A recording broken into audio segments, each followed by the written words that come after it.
Lights. ఇప్పుడు నేను చాలా సింపుల్ అండి. 68 లో పుట్టాం, 30లోను 40లోను పోతాం. ఈ లోపల లైఫ్ ని టోటల్ గా ఎంజాయ్ చేసి వెళ్ళిపోవాలి. Camera action.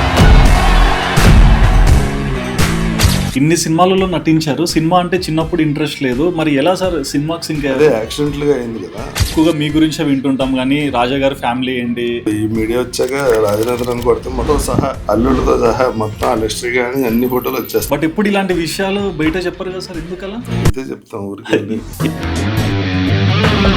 ఆఫీస్ బాయ్ కి అయితే తెలుగులో అక్షరం ముక్క రాదు, నాకు తమిళ్లో అక్షరం ముక్క రాదు. మా ఇద్దరిది వెరైటీగా ఉండేది కాన్వర్సేషన్. ఓ రోజు తమిళ్ నేర్చుకుందామని ఒక రోజు అంతా కూర్చుని నేర్చి 1 day లో వచ్చింది. అన్ని పోలీస్ వేషాలు ఎలా చేస్తారా అని అడిగారు. అన్ని పోలీస్ స్టేషన్ ఎస్ఐలో ఒకలా ఉండరా అని చెప్పి. Okay okay okay. ప్రభాస్ గారిది బుజ్జిగాడు మూవీ, మీ లాయర్ రోల్ ప్రతి ఒక్కరు రివైండ్ పెట్టుకుని మరీ చూస్తారు. ఒక్క దెబ్బ చచ్చిపోతారు.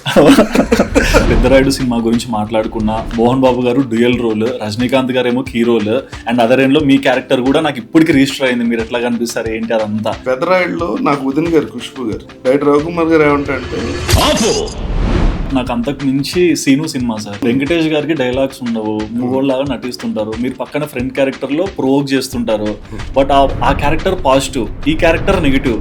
రిలీజ్ అయ్యాక వెంకటేష్ గారు ఫ్యాన్ ఫాలోయింగ్ ఏమన్నా కొంచెం టాంట్ చేస్తారని ఏమన్నా అనుకున్నారు? అండ్ ఒక స్టేట్మెంట్ విన్నాను సార్ నవీన్ చంద్ర అన్న దగ్గర నుంచి, అరవింద సమేతలో ఆ క్యారెక్టర్ రావడానికి కారణం మీరే అని చెప్పారు.